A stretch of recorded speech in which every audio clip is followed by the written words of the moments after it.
എന്റെ കഴിഞ്ഞ കൊല്ലത്തെയും ഈ കൊല്ലത്തെയും അതിന് മുമ്പത്തെ കൊല്ലത്തെയൊക്കെ വരുമാനം ഞാൻ കാണിച്ചു 2024 ഉണ്ടാക്കിയത് 1.7 മില്യണും ഏകദേശം ഇന്ത്യൻ റുപ്പി 21 കോടി വരും. നിങ്ങൾക്ക് വിശ്വസതയുള്ള എനിക്ക് വിശ്വസതയുള്ള ആൾക്കാരെ, അതായത് ഇവിടുത്തെ ഇൻഫ്ലുവൻസേഴ്സിനെ ടാഗ് ചെയ്യുകയാണെങ്കിൽ അവർക്ക് ഇത് വന്ന് വെരിഫൈ നിങ്ങളോട് പറയാവുന്നതേ ഉള്ളൂ. ഹക്കീമിനെതിരെ non bailable. Okay, once again I repeat, non bailable. അപ്പൊ ഒരു സോഷ്യൽ മീഡിയ യുദ്ധത്തിനെ കുറിച്ചാണ് നമ്മൾ ഇന്ന് സംസാരിക്കാൻ പോകുന്നത്. ഈ യുദ്ധത്തിന്റെ ഒരു വശത്ത് സോകോൾഡ് സോഷ്യൽ മീഡിയ കോടതി എന്നറിയപ്പെടുന്ന ഡോക്ടർ ഡ്രേക്കും പിന്നെ എന്റെ കാസറ്റിലെ ഹക്കീമുമാണുള്ളത്. മറ്റൊരു വശത്താണെങ്കിലോ അൻവിനും OG സുനിലും. ഇന്നലെ ഒരു ഒറ്റ ദിവസം കൊണ്ട് ഇവർ തമ്മിലുണ്ടായ ക്ലാഷ് എടുത്തു പറയേണ്ടത് തന്നെയാണ് മക്കളെ. എന്തായാലും അത് തന്നെ ആകട്ടെ നമ്മുടെ ഇന്നത്തെ കണ്ടന്റ്. എന്നിരുന്നാലും എല്ലാത്തിന്റെ തുടക്കം എന്ന് പറയുന്നത് ഈ ഡോക്ടർ ഡ്രേക്ക് എന്ന് പറയുന്നവൻ കുറച്ച് ദിവസങ്ങൾക്ക് മുമ്പ് അൻവിൻ എന്ന് പറയുന്ന ഒരു ഇൻഫ്ലുവൻസറെ എക്സ്പോസ് ചെയ്തുകൊണ്ട് ഒരു വീഡിയോ ചെയ്യുന്നു. അത് സോഷ്യൽ മീഡിയയിൽ വൻ തരംഗം സൃഷ്ടിക്കുന്നു. അതിനെക്കുറിച്ച് അറിയാത്തവരായി ആരും തന്നെ ഉണ്ടാകില്ല എന്ന് വിചാരിക്കുന്നു. കാരണം അത്രക്കും വൈറലായിരുന്നു അവന്റെ ആ വീഡിയോ. ഇനി അൻവിൻ ജോസ് ആരാണെന്നുള്ളത് ഞാൻ ആർക്കും പ്രത്യേകിച്ച് പറയേണ്ട ആവശ്യമില്ലല്ലോ. The self proclaimed multi millionaire in UK എന്നുള്ളതാണ് പുള്ളിക്കാരൻ അറിയപ്പെടുന്നത്. അതായത് ഒരു സ്വയം പ്രഖ്യാപിത പണക്കാരൻ, വെറും 29ാമത്തെ വയസ്സിൽ റിട്ടയർഡ് ജീവിതം നയിക്കുന്ന ഒരു മൾട്ടി മില്യനെയർ. ഇതായിരുന്നു അൻവിൻ സ്വയം സോഷ്യൽ മീഡിയയിലൂടെ പ്രചരിപ്പിച്ചുകൊണ്ടിരുന്നത്. ആരെയും അസൂയപ്പെടുത്തുന്ന ജീവിതമായിരുന്നു അല്ലെ ഈ പറയുന്ന അൻവിൻ സോഷ്യൽ മീഡിയയിലൂടെ കാണിച്ചു കൂട്ടിക്കൊണ്ടിരുന്നത്. ചുമ്മാ വെറുതെ വീട്ടിലിരിക്കുന്നു, പട്ടികൾക്ക് ഫുഡ് കൊടുക്കുന്നു, പുറത്തു പോയി എന്തൊക്കെയോ വാങ്ങി വരുന്നു, കുറെ കാറ് കഴിക്കുന്നു, കയ്യിലാണെങ്കിൽ പൂത്ത ക്യാഷും. ഇതൊക്കെ കണ്ട് അസൂയപ്പെടാത്ത ഒരു മലയാളി പോലും ഉണ്ടാവില്ല എന്നാണ് എനിക്ക് തോന്നുന്നത്. ആ രീതിയിലായിരുന്നു പുള്ളിക്കാരന്റെ സോഷ്യൽ മീഡിയ പ്രഹസനങ്ങൾ. ആരും കൊതിക്കുന്ന ജീവിതം അല്ലെ. അതുകൊണ്ട് തന്നെ പുള്ളിക്കാരന് മില്യൺ കണക്കിന് വ്യൂസ് ആയിരുന്നു സോഷ്യൽ മീഡിയയിൽ കിട്ടിക്കൊണ്ടിരുന്നത്. അങ്ങനെ ഇരിക്കുകയാണ് ഇതിനെല്ലാം പൊളിച്ചടുക്കിക്കൊണ്ട് ഡോക്ടർ ഡ്രേക്ക് രംഗപ്രവേശനം ചെയ്യുന്നത്. അതോടെ അൻവിന്റെ ഈ സോഷ്യൽ മീഡിയയിലെ ആർഭാടങ്ങളെല്ലാം പൊളിഞ്ഞു വീഴുന്നു. കാരണം അൻവിൻ ജോസിന്റെ സോഷ്യൽ മീഡിയ ആർഭാടങ്ങളെല്ലാം വെറും ഫേക്ക് ആണെന്ന് തെളിയിക്കുന്ന രീതിയിലായിരുന്നു ഡോക്ടർ ഡ്രേക്ക് വീഡിയോ ചെയ്തുകൊണ്ടിരുന്നത്. അതോടെ അൻവിൻ ജോസ് എയറിൽ കിടന്നങ്ങ് പറക്കാൻ തുടങ്ങിയെന്ന് പറഞ്ഞാൽ മതിയല്ലോ. ഡോക്ടർ ഡ്രേക്കിന് ആദ്യത്തെ വീഡിയോയിൽ തന്നെ ഇവൻ സിംഗിൾ ആണെന്ന് പറയുന്ന കാര്യവും ഇവൻ ഒരുപാട് കാറുകൾ ഉണ്ടെന്ന് പറയുന്ന കാര്യവും ഇവൻ വലിയ പണക്കാരനാണെന്ന് പറയുന്ന കാര്യവും ഒക്കെ കൃത്യമായി പൊളിച്ചടുക്കിയിട്ടുണ്ടായിരുന്നു. എന്നാൽ അതിനുശേഷം അതിനൊരു സെക്കൻഡ് പാർട്ട് കുറച്ച് ദിവസങ്ങൾക്ക് മുമ്പ് ഡോക്ടർ ഡ്രേക്ക് ചെയ്തിട്ടുണ്ടായിരുന്നു. നമുക്ക് എന്തായാലും അതൊന്ന് കണ്ടോക്കാം. അൻവിൻ എന്ന് പറയുന്ന ഒരു വ്യക്തി സ്റ്റുഡന്റ് വിസയിൽ ചെന്നിട്ട് ഡിപെൻഡന്റ് വിസയിലോട്ട് മാറിയെന്ന് പറഞ്ഞതും, അൻവിൻ എന്ന് പറയുന്ന വ്യക്തിക്ക് 21 കാറില്ല എന്ന് പറഞ്ഞതും, അൻവിൻ എന്ന് പറയുന്ന വ്യക്തി താമസിക്കുന്ന സ്ഥലം റെന്റഡ് ഔട്ട് ആണെന്ന് പറഞ്ഞതും ഒന്നും അൻവിനോടുള്ള വ്യക്തി വൈരാഗ്യം കാരണമല്ല. ചെറിയ കുട്ടികളായിട്ട് ഫോളോവേഴ്സ് കൂടുതലുള്ള 18, 19, 20, 21 വയസ്സുള്ള കുട്ടികളുടെ ഇടയിലോട്ട് അൻവിൻ കോഴ്സ് 400 രൂപയ്ക്ക് സെല്ല് ചെയ്ത് തുടങ്ങിയപ്പോഴാണ് ഞാൻ അൻവിനെ കോൾ ഔട്ട് ചെയ്തത്. ഓക്കെ, അപ്പൊ അൻവിൻ നടത്തുന്ന തട്ടിപ്പുകളെ എക്സ്പോസ് ചെയ്യുന്ന ഒരു വീഡിയോ ആണ് കേട്ടത്. പക്ഷെ ഡോക്ടർ ഡ്രേക്ക് ഈ പറഞ്ഞത് തട്ടിപ്പാണെന്ന് എനിക്ക് തോന്നുന്നില്ല. ഇത് ഈ പറയുന്ന അൻവിൻ 400 രൂപയ്ക്ക് ട്രേഡിംഗ് പഠിപ്പിച്ചു കൊടുക്കുമെന്നും പറഞ്ഞുകൊണ്ട് ഒരു പരസ്യം നൽകിയിട്ടുണ്ടായിരുന്നു. അതിനെക്കുറിച്ചാണ് ഡോക്ടർ ഡ്രേക്ക് പറയുന്നത്. അതെന്തോ ഒരു സ്കാം ആയിട്ട് എനിക്ക് തോന്നുന്നില്ല. കാരണം ഇന്ന് പല ഇൻസ്റ്റിറ്റ്യൂഷൻസും ഇതുപോലെ ട്രേഡിംഗ് പഠിപ്പിച്ചു കൊടുക്കുന്നുണ്ട്. അവരെല്ലാം സ്റ്റുഡൻസിനായിരുന്നു 1000, 5000, 10000 ഒക്കെ ചാർജ് ഈടാക്കുന്നുണ്ട്. ആ സ്ഥാനത്ത് അൻവിൻ വെറും മാസം 400 രൂപയല്ലേ ഈടാക്കുന്നുള്ളൂ. ഇനി ആ 400 രൂപയും കുട്ടികളുടെ കയ്യിൽ നിന്ന് വാങ്ങി ട്രേഡിംഗ് പഠിപ്പിച്ചു കൊടുക്കാതെ പുള്ളിക്കാരൻ മുങ്ങുന്നുണ്ടെങ്കിൽ വേണമെങ്കിൽ അത് സ്കാം ആണെന്ന് പറയാം. അതല്ലാതെ 400 രൂപ ഈടാക്കുന്നത് സ്കാം ആയിട്ട് നമുക്ക് കണക്കൂട്ടാൻ പറ്റൂലല്ലോ. അത് പുള്ളിക്കാരന്റെ ഇഷ്ടമല്ലേ എത്ര രൂപയ്ക്ക് കോഴ്സ് സെല് ചെയ്യണമെന്നുള്ളത്. ഇനി ഈ കാര്യത്തിൽ അൻവിന്റെ ഭാഗത്ത് അത്ര തെറ്റുള്ളതായിട്ട് എനിക്ക് തോന്നുന്നില്ല. എന്തായാലും അൻവിന്റെ അടുത്ത സ്കാം എന്താണെന്നുള്ളത് കണ്ടോക്കാം. അൻവിന്റെ സ്കാം നമ്പർ 1, കെയർ ഹോംസിലോട്ട് ആൾക്കാരെ റിക്രൂട്ട് ചെയ്യുന്നതിന് വേണ്ടിയിട്ട് അവർക്ക് ജോലി വാഗ്ദാനം ചെയ്ത് 10,000 പൗണ്ട് അഥവാ 10 ലക്ഷം രൂപയാണ് അൻവിൻ കൈപ്പറ്റിക്കൊണ്ടിരുന്നത്. UK പ്രത്യേകിച്ച് ഇതിന് വേണ്ടിയിട്ടുള്ള റൂൾസും റെഗുലേഷൻസും ഉണ്ട്. അത് ഇല്ലീഗൽ കൂടിയാണ്. സോ അൻവിൻ ചെയ്തത് അത് ചെറിയ കുട്ടികളിനകത്തുനിന്ന് മാത്രമല്ല, ഇൻഫ്ലുവൻസർ ആയിട്ടുള്ള നീരജ് അമ്മൂനെയും വരെ ടാർഗറ്റ് ചെയ്തിട്ടുണ്ടായിരുന്നു അൻവിന്റെ സ്കാം കഥകളിനകത്ത്. അപ്പൊ നിങ്ങൾ വിചാരിക്കും വിസയും ജോലിയൊക്കെ കൊടുത്തിട്ടല്ലേ അൻവിൻ പൈസ മേടിക്കുന്നതെന്ന്. അൻവിന്റെ സ്കാം അവിടെ അല്ല. അൻവിന്റെ സ്കാം എന്താണെന്ന് വെച്ച് കഴിഞ്ഞാൽ ഈ കുട്ടികൾക്ക് കൊടുക്കുന്ന COS ഉണ്ട്, സർട്ടിഫിക്കറ്റ് ഓഫ് സ്പോൺസർഷിപ്പ്. അത് ഫേക്ക് ആയിരുന്നു. അത് ഫേക്ക് ആയിരുന്നു എന്ന് മാത്രമല്ല, അവിടുത്തെ കുട്ടികൾ വിസ എടുക്കാൻ വേണ്ടി പോകാൻ നേരത്ത് വിസ റിജക്ട് ആയി. ഇത് ഫേക്ക് ആയതുകൊണ്ട് അന്ന് കമ്പനിയുടെ ഓണർഷിപ്പ് ഉണ്ടായിരുന്ന നിബുവിന്റെയും വൈഫിന്റെയും പേരിൽ ഈ കുട്ടികൾ കേസ് കൊടുക്കുകയും നിബുവും വൈഫും ഓസ്ട്രേലിയയിലേക്ക് കടക്കുകയും ചെയ്തു. ഇപ്പൊ ആ കമ്പനിയുടെ 100% ഓണർഷിപ്പ് ഉള്ളത് അൻവിനാണ്. അതിന്റെ അക്കൗണ്ട്സ് ഒന്നും അൻവിൻ പുട്ട് ഔട്ട് ചെയ്തിട്ടില്ല, ഗവൺമെന്റിലോട്ട് ചെയ്യത്തതുമില്ല. ജാനുവരി വരെ അൻവിന് അതിന് വേണ്ടിയിട്ടുള്ള സമയമുണ്ട്. അതിങ്ങനെ തള്ളി നീക്കിക്കൊണ്ടിരിക്കുകയാണ് നിലവിൽ UK അൻവിൻ. സംഭവം കണ്ടാലോ, സംഭവം മനസ്സിലായല്ലോ. അതായത് UK കെയർ ഹോമിലേക്ക് ജോലി ഒപ്പിച്ചു തരാമെന്നും പറഞ്ഞു നാട്ടിൽ നിന്നും പലരുടെ കയ്യിൽ നിന്നും 10 ലക്ഷം രൂപ വെച്ച് ഇദ്ദേഹം വാങ്ങിച്ചിട്ടുണ്ട് എന്നുള്ളതാണ് ഇവിടെ ഡോക്ടർ ഡ്രേക്ക് പറഞ്ഞു വെക്കുന്നത്. അങ്ങനെ വാങ്ങിച്ചിട്ട് പലരെയും പറ്റിച്ചിട്ടുണ്ട് എന്നുള്ള രീതിയിലാണ് സംസാരിച്ചു വെക്കുന്നത്. പണ്ട് നീരജ് അമ്മൂസ് എന്ന് പറയുന്ന ഒരു ഇൻഫ്ലുവൻസർ ചെയ്തൊരു പരിപാടി ഉണ്ടായിരുന്നല്ലോ, അതന്നെ ഇതിൽ നീരജ് അമ്മൂസിനെ ഇൻക്ലൂഡ് ചെയ്തിട്ടുണ്ട് എന്നുള്ളതാണല്ലോ ഡോക്ടർ ഡ്രേക്ക് പറഞ്ഞു വെക്കുന്നത്. ഒരു വിസ തട്ടിപ്പ് പോലത്തെ സംഭവം തന്നെ, വിസ തട്ടിപ്പ് തന്നെ. അപ്പൊ ഒരുപാട് ആളുകളുടെ കയ്യിൽ നിന്നും വിസ തട്ടിപ്പ് അൻവിൻ നടത്തിയിട്ടുണ്ട് എന്നുള്ളതാണ് ഡോക്ടർ ഡ്രേക്ക് ഇവിടെ ആരോപിക്കുന്നത് അല്ലെ. ഈ പറയുന്നതിലൊക്കെ എത്രത്തോളം സത്യമുണ്ടെന്നൊന്നും നമുക്ക് അറിയില്ല കേട്ടോ. ഇനി അൻവിന്റെ അടുത്ത തട്ടിപ്പ് എന്താണെന്നുള്ളത് നോക്കാം. സ്കാം നമ്പർ 2, ഓട്ടോസ്പാ എക്സ്പ്രസ് എന്ന് പറഞ്ഞിട്ട് അൻവിന്റെ പല ബ്രാഞ്ചുകൾ പല സ്ഥലത്തുള്ള കമ്പനി. ആ കമ്പനിയുടെ പബ്ലിക് ഡോക്യുമെന്റിലെ സ്റ്റാഫിന്റെ എണ്ണം ഇത്രയാണ്. ആൻഡ് ഡിഫമേഷൻ കേസുമായിട്ട് വരണ്ട, ഇത് പബ്ലിക് റെക്കോർഡാണ്. കമ്മിങ് ടു ദ പോയിന്റ്, ഒരു കാറും കുറച്ച് സോപ്പും പതയും വെള്ളവും കൊടുത്തിട്ട് അൻവിൻ എത്ര രൂപയാണെന്നറിയോ ഫ്രാഞ്ചൈസി എന്ന് പറഞ്ഞിട്ട് ചാർജ് ചെയ്യുന്നത്? 20,000 പൗണ്ട്, അഥവാ 20 ലക്ഷം രൂപ. സ്കാം അക്യൂസേഷൻ ഓക്കെ, അതായത് ഈ പറയുന്ന അൻവിൻ ഒരു കാർ വാഷിംഗ് കമ്പനി നടത്തുന്നുണ്ട്. ഓട്ടോസ്പാൻ എന്നെങ്ങാനുമാണ് അതിന്റെ പേര്. ഈ കമ്പനിയുടെ പർപ്പസ് എന്താണെന്ന് വെച്ചാണെങ്കിൽ, ഇപ്പൊ നമ്മുടെ കയ്യിൽ ഈ പ്രീമിയം കാർസ് ഒക്കെ ഉണ്ടെങ്കിൽ, അത് കഴിക്കണമെന്നുണ്ടെങ്കിൽ ഫോൺ വിളിച്ചു കഴിഞ്ഞാണെങ്കിൽ ഇവര് വീട്ടിൽ വന്ന് നമുക്ക് കാർ കഴുകി തരും. അതിനുള്ള കമ്പനിയാണ് ഈ പറയുന്ന ഓട്ടോസ്പാ എക്സ്പ്രസ് എന്ന് പറയുന്നത്. ഇവരുടെ ഇൻസ്റ്റാഗ്രാം പേജ് ഞാൻ സൈഡിൽ കൊടുക്കാം. ഇവരുടെ പേജ് എടുത്ത് നോക്കി കഴിഞ്ഞാണെങ്കിൽ ഫുൾ പ്രീമിയം കാർ സർവീസ് ആണ് ഇവർ ചെയ്യുന്നത് അല്ലേ. ഇനി ഞാൻ ഇവരുടെ വെബ്സൈറ്റ് ഒന്ന് എടുത്ത് നോക്കി. നല്ല നീറ്റ് ആൻഡ് ക്ലീൻ ആയിട്ടുള്ള വെബ്സൈറ്റ് ആണ് കേട്ടോ. പക്ഷെ ആ വെബ്സൈറ്റിൽ എവിടെയും നമുക്ക് അൻവിന്റെ പേര് കാണാൻ സാധിക്കില്ല എന്നുള്ളതാണ്. ഒരു വെബ്സൈറ്റ് ആകുമ്പോൾ അത് സ്ഥാപിച്ച ഓണറുടെ പേര് കാണും അല്ലേ. പക്ഷെ ആ വെബ്സൈറ്റിൽ എവിടെയും പുള്ളിക്കാരന്റെ പേര് കാണാൻ സാധിക്കുന്നില്ല. ഞാൻ വേണമെങ്കിൽ അതിന്റെ സ്ക്രീൻ റെക്കോർഡ് സൈഡിൽ കൊടുക്കാം. പിന്നെ അത് കഴിഞ്ഞതിന് ശേഷം ഞാൻ ജസ്റ്റ് ഈ ഓട്ടോസ്പാ എക്സ്പ്രസ് എന്ന് ഗൂഗിളിൽ ടൈപ്പ് ചെയ്ത് നോക്കിയ സമയത്ത് അവിടെ ഓണറിന്റെ പേരായിട്ട് അൻവിൻ ജോസിനെ കാണാൻ പറ്റും കേട്ടോ. ഞാൻ അതിന്റെ സ്ക്രീൻഷോട്ടും സൈഡ് കൊടുക്കാം. എന്തായാലും അൻവിന്റെ പേരിൽ രജിസ്റ്റർ ചെയ്യപ്പെട്ട ഒരു കമ്പനിയാണ് ഈ ഓട്ടോസ്പാ എക്സ്പ്രസ് എന്ന് പറയുന്നത് എന്നുള്ളതാണ് ഇതിൽ നമുക്ക് മനസ്സിലാക്കാൻ സാധിക്കുന്നത്. ഇനി ഈ കമ്പനിയുടെ ബിസിനസ് എന്താണെന്ന് വെച്ചാണെങ്കിൽ, ഈ കമ്പനിയുടെ ഫ്രാഞ്ചൈസി ഈ പറയുന്ന അൻവിൻ സെല്ല് ചെയ്യുന്നുണ്ട്. ഈ ഫ്രാഞ്ചൈസി സെല്ലിംഗ് എന്താണെന്നുള്ള എല്ലാവർക്കും മനസ്സിലായല്ലോ. അതായത് ആ കമ്പനിയുടെ ബ്രാഞ്ച് ഏതൊരാൾക്കും അവരുടെ നാട്ടിൽ തുടങ്ങാൻ പറ്റും. അങ്ങനെ തുടങ്ങണമെന്നുണ്ടെങ്കിൽ ആ കമ്പനിക്ക് അങ്ങോട്ട് പൈസ കൊടുക്കണം. എന്തായാലും അങ്ങനെ ഈ കമ്പനിയുടെ ഫ്രാഞ്ചൈസിയുടെ പേരും പറഞ്ഞ് ഇവരും പലരുടെ കയ്യിലൊന്നും ക്യാഷ് വാങ്ങിച്ചിട്ടുണ്ട് എന്നുള്ളതാണ് ഡോക്ടർ ഡ്രേക്ക് ആരോപിക്കുന്നത്. ഒരു ഫ്രാഞ്ചൈസിക്ക് ഇവന് ഈടാക്കുന്നത് 20 ലക്ഷം രൂപയോളമാണ്. അങ്ങനത്തെ ഒരു 10 ആളെ കിട്ടിയാൽ തന്നെ 1 കോടി രൂപയായി അല്ലേ. ഇപ്പൊ അൻവിൻ എന്ന് പറയുന്നത് UK-യിലാണല്ലോ. അപ്പൊ ഈ പറയുന്ന ഓട്ടോസ്പാ എക്സ്പ്രസിന് ഇന്ത്യയിൽ എവിടെയെങ്കിലും ബ്രാഞ്ച് ഉണ്ടോ എന്ന് ഞാൻ നോക്കിയ സമയത്ത് ഇവർ ഒരു കൊച്ചിയിൽ ഒരു ബ്രാഞ്ച് ഉള്ളതായിട്ട് ഞാൻ കണ്ടു കേട്ടോ. അതിന് ഇൻസ്റ്റാഗ്രാം ഐഡി ഞാൻ സൈഡിൽ കൊടുക്കാം. ഈ കൊച്ചിയിലുള്ള ഓട്ടോസ്പാ എക്സ്പ്രസ് ഇനി ആരുടെ കീഴിലാണോ നടക്കുന്നതെന്ന് ആർക്കറിയാം. ഇത് അൻവിൻ ഫ്രാഞ്ചൈസി കൊടുത്ത് ആരെങ്കിലും എടുത്ത ഓട്ടോസ്പാ എക്സ്പ്രസ് ആണോ, അതോ അൻവിൻ ഇവിടെ സ്വമേധ ഒരു ബ്രാഞ്ച് തുടങ്ങിയതാണെന്നൊന്നും നമുക്ക് അറിയില്ല. എന്തായാലും കൊച്ചിയിൽ ഈ പറയുന്ന ഓട്ടോസ്പാ എക്സ്പ്രസിന്റെ സർവീസ് ലഭ്യമാണ്. പക്ഷെ എന്തൊക്കെയാണെങ്കിൽ കൂടിയും ഈ ഓട്ടോസ്പാ എക്സ്പ്രസിന് സ്റ്റാഫുകളൊന്നും ഇല്ല എന്നുള്ളതാണ് ഇവിടെ ഡോക്ടർ ഡ്രേക്ക് പറഞ്ഞു വെക്കുന്നത് അല്ലേ. ഒരു സ്റ്റാഫും ഇല്ലാത്ത ഒരു കമ്പനിയുടെ ഫ്രാഞ്ചൈസി വിറ്റ് ഇവന് ക്യാഷ് ഉണ്ടാക്കുന്നുണ്ടെങ്കിൽ അത് ഇവന്റെ മിടുക്കാണെന്ന് പറയേണ്ടി വരും. എന്തായാലും ഇനി അടുത്ത സ്കാം എന്താണെന്നുള്ളത് കണ്ടുനോക്കാം. Scam number 3. അൻവിൻ എന്ന് പറയുന്ന വ്യക്തി ഈ ഇടയ്ക്ക് ഒരു ഗിവ് അവേ നടത്തിയായിരുന്നു. നമ്മുടെ സബ്സ്ക്രൈബേഴ്സിനും ഫോളോവേഴ്സിനും 20 പേരെ ഞാൻ എടുക്കും. ഞാൻ പറയുന്ന ലൊക്കേഷനിലോട്ട് വരിക. നിങ്ങൾ ഒരു ബ്ലൂ മിനി കൂപ്പർ. എല്ലാവരും ആ വീഡിയോ കണ്ടിരിക്കുമെന്ന് പ്രതീക്ഷിക്കുന്നു. ആ വീഡിയോയുടെ വൺ ഓഫ് ദ വിന്നർ ഈ പറയുന്ന വ്യക്തിയായിരുന്നു. നമുക്ക് മറ്റൊരു വീഡിയോ കൂടെ കാണാം. ഇത്രയും ദിവസം ഞാൻ വീഡിയോ ആയിരിക്കാനുള്ള മെയിൻ റീസൺ ഇതായിരുന്നു. Hi, my name is Sujal Shani. Autospa Express. One of the partners of എനിക്കിതിനകത്ത് പ്രത്യേകിച്ചൊന്നും പറയാനില്ല, നിങ്ങൾ പറഞ്ഞു. സമയ ചുരുക്കം കാരണം അൻവിന്റെ സ്കാമുകളെല്ലാം പറഞ്ഞു തീർക്കാൻ പറ്റിയിട്ടില്ല. So stay tuned four part 3. സ്നേഹം പരക്കട്ടെ, സ്നേഹം മാത്രം പരക്കട്ടെ. പറഞ്ഞാ മതി, എനിക്ക് എത്ര പറയാനുള്ളൂ. എന്തായാലും ഇത് വല്ലാത്തൊരു തട്ടിപ്പായി പോയി അൻവിനെ. സ്വന്തം ഫോളോവേഴ്സിനെ പറ്റിക്കുന്ന ഒരു ടൈപ്പ് തട്ടിപ്പായി പോയി. ഒരു ഗിവ് അവേ നടത്തുക, അതും മിനി കൂപ്പർ വെച്ചൊരു ഗിവ് അവേ നടത്തുക, അതിന് വിന്നർ ആണെങ്കിലോ പുള്ളിക്കാരന്റെ പാർട്ണറും. പണ്ട് മറ്റേ കുഞ്ഞാമ്പാണ്ടിക്കാട് ഒരു നറുക്കെടുപ്പ് നടത്തിയിട്ടുണ്ടായിരുന്നല്ലോ, അതേപോലത്തെ ഒരു തട്ടിപ്പ്. എന്തായാലും ഇത് വല്ലാത്ത മൂഞ്ചിക്കുന്ന ഒരു പരിപാടിയായി പോയി അൻവിനെ. ഇത് നിങ്ങളെ ഇഷ്ടപ്പെടുന്ന ഫോളോവേഴ്സിനോട് വേണ്ടായിരുന്നു അല്ലെ. ഇതൊക്കെ ഒട്ടുമിക്ക ഇൻഫ്ലുവൻസർമാർ നടത്തുന്ന ഒരു പരിപാടിയാണ്. ഗിവ് അവേ എന്ന് പറഞ്ഞു കഴിഞ്ഞിട്ട് വലിയ വലിയ സമ്മാനങ്ങൾ അനൗൺസ് ചെയ്യും. എന്നിട്ട് ആ ഗിവ് അവേ കിട്ടുന്നതോ ഇവരുടെ കുടുംബക്കാർക്കോ ഇവരുടെ കൂട്ടുകാർക്കോ ആയിരിക്കും. ആ രീതിയിലായിരിക്കും ഇവര് ഗിവ് അവേ സെറ്റ് ചെയ്യുക. ഇതൊക്കെ പല ഇൻഫ്ലുവൻസർമാരും കാലങ്ങളോളമായി നടത്തിക്കൊണ്ടുവരുന്ന ഒരു സ്കാമാണ്. ഇപ്പൊ അത് അൻവിനും നടത്തിയെന്ന് മാത്രം. എന്തായാലും ഇത്രത്തോളമായി സ്ഥിതിക്ക് കുറച്ച് ദിവസത്തെ മൗനത്തിന് ശേഷം ഇന്നലെ അൻവിൻ ഇതിനെല്ലാം മറുപടിയുമായി രംഗത്ത് വന്നിട്ടുണ്ടായിരുന്നു കേട്ടോ. അവന്റെ 2 സുഹൃത്തുക്കളെ വെച്ച് ഈ പറഞ്ഞ ഡോക്ടർ ഡ്രേക്കിനെയും അതുപോലെ തന്നെ എന്റെ കാസറ്റിനെയും ഒക്കെ ട്രോളിക്കൊണ്ടാണ് ആശാൻ രംഗപ്രവേശനം ചെയ്തിരിക്കുന്നത്. നമുക്ക് എന്തായാലും ആ ട്രോൾ വീഡിയോ അടങ്ങുന്ന മറുപടി വീഡിയോ ഒന്ന് കണ്ടുനോക്കാം. ഇങ്ങനെയാ പോലെ എന്തായാലും കണക്ട് ചെയ്യണം അളിയാ. റീച്ച് പറഞ്ഞു, സ്നേഹം പറഞ്ഞു. ഇതൊക്കെ ആരുടെ? ഇവനൊക്കെ ആദ്യമായിട്ടാണല്ലോ കാണുന്നത്. ഒരുത്തരും കൊടുത്ത പേര് നിങ്ങൾ നോക്കി, ഡോക്ടർ ബ്രേക്ക് രാമദാസൻ. ആഹാ, നല്ല എടുപ്പുള്ള പേര് അല്ലേ. മറ്റവന് കൊടുത്ത പേര് എന്റെ VCD. കൊള്ളാം, നല്ല പേര്. എന്തായാലും 2 ആൾ അഭിനയിച്ച് കൊളാക്കാണ്ടിരുന്നാ മതി. എനിക്ക് എത്ര പറയാനുള്ളൂ, ബാക്കി കണ്ടുനോക്കാം. നമ്മൾ സൊസൈറ്റി നെഗറ്റീവ് ഉള്ളവരെ മാത്രം ടാർഗറ്റ് ചെയ്യാൻ പോലെ, പിന്നെ പോസിറ്റീവ് ആൾക്കാരെ ടാർഗറ്റ് ചെയ്യണം. യെസ്, സമൂഹത്തിൽ നന്നായി ജീവിക്കുന്നവരെ, ജീവിക്കാൻ ആഗ്രഹിക്കുന്നവരെ, കാശുള്ളവരെ എല്ലാവരും നമ്മൾ ടാർഗറ്റ് ചെയ്യും. Full of allegations. ഞാനില്ല, എന്നെ കൊണ്ട് പോകാനാ. അപ്പൊ ഓൾറെഡി ക്രിമിനൽസിനെ എക്സ്പോസ് ചെയ്യുന്നത്. അപ്പൊ ഇനി നമ്മൾ ആരെ കാണിച്ചാലും ക്രിമിനൽസ് ആണെന്ന് വിചാരിച്ചോളൂ. അതിപ്പോ ഫേക്ക് അലിഗേഷൻസ് കൊടുത്താലും ആൾക്കാർ അങ്ങനെ തന്നെ വിചാരിച്ചോളൂ. നമ്മൾ അലിഗേഷൻസ് എടുത്തിയാലും പ്രൂഫ് കൊണ്ട് എന്ത് ചെയ്യും? നമ്മൾ സോറി പറയും. സ്നേഹം പറക്കട്ടെ, സ്നേഹം മാത്രം പറക്കട്ടെ. എല്ലാ സെറ്റ്. ഞാളെ മാത്രം കിട്ടിയാൽ മതി. ആളെ റെഡിയാ. ഇവനെ ട്രിഗർ ചെയ്യാം നമുക്ക്. ഇവന്റെ കാശൊന്നുമില്ല നമുക്ക് പറയാം. അവൻ കാശുണ്ടെന്ന് പറഞ്ഞു വന്നാ നോണയാണെന്ന് പറയും. ഇല്ലെങ്കിൽ അവന്റെ ആകെ 5 കോടി രൂപ ഉള്ളൂ നമ്മൾ പറയും. അവൻ കളിക്കാൻ പറ്റിയാലോ? എങ്കിൽ പിന്നെ ഒരു വഴിയുള്ളൂ. അവനായിട്ട് തന്നെ അവന്റെ ഫണ്ട് എത്രയാണെന്ന് കാണിക്കട്ടെ. അപ്പൊ നമുക്ക് പറയാം, അയ്യേ ഇത്ര ഉള്ളൂ.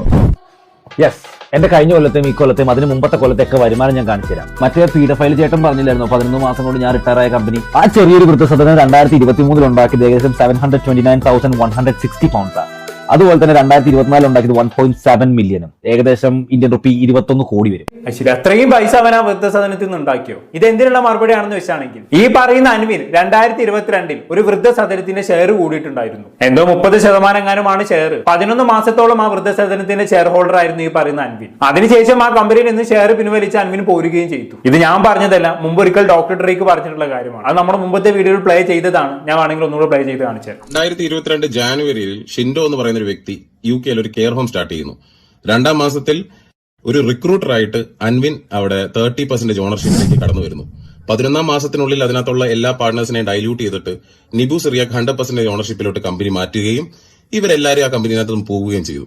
സോ 11 മാസത്തിൽ ഒരു വൃദ്ധസദനം നടത്തിയിട്ട് മൾട്ടി മില്യണർ ആയിട്ട് റിട്ടയർ ആകാൻ പറ്റുമെന്നാണ് നിങ്ങൾ എല്ലാവരും പറയുന്നത്. ഓക്കെ, ഇതാണ് ഡോക്ടർ ഡ്രേക്ക് കുറച്ച് ദിവസങ്ങൾക്ക് മുമ്പ് അൻവിനെതിരെ ചെയ്ത വീഡിയോ. 2022 കാലയളവിലാണ് ഇവിടെ വൃദ്ധസദനത്തിൽ 30% ഷെയർ ഹോൾഡർ ആയിട്ട് അൻവിൻ ഉണ്ടായിരുന്നു എന്ന് പറയപ്പെടുന്നത് അല്ലേ? അപ്പൊ ആ കാലയളവിൽ അൻവിന് പറഞ്ഞ പ്രകാരം ആ കമ്പനി ഉണ്ടാക്കിയ ടേൺ ഓവർ എത്രയാണ്? 72,960 പൗണ്ട്സ് അല്ലേ? അത് ഇന്ത്യൻ മണിയിലേക്ക് കൺവേർട്ട് ചെയ്യുമ്പോൾ ഏകദേശം 8 കോടിക്ക് പുറത്ത് വരും. അതിന് 30% ഷെയർ ആണല്ലോ കണക്ക് പ്രകാരം അൻവിന് ലഭിക്കുക. അപ്പൊ എത്ര ഉണ്ടാവും? ഏകദേശം 2.5 കോടിയോളം രൂപ വരും അല്ലെ? അപ്പൊ വെറും 11 മാസം ഒരു വൃദ്ധസദനത്തിൽ ഷെയർ കൂടിയിട്ട് 2.5 കോടിയോളം രൂപ സമ്പാദിച്ചു എന്നുള്ളതാണ് ഇവിടെ അൻവിൻ പറഞ്ഞു വെക്കുന്നത്. അതിന് പ്രൂഫോ രേഖകളൊന്നും അൻവിൻ കാണിക്കുന്നില്ല. അതുകൊണ്ട് തന്നെ അത് എത്രത്തോളം വിശ്വസനീയമാണെന്ന് നമുക്ക് പറയാനും പറ്റത്തില്ല.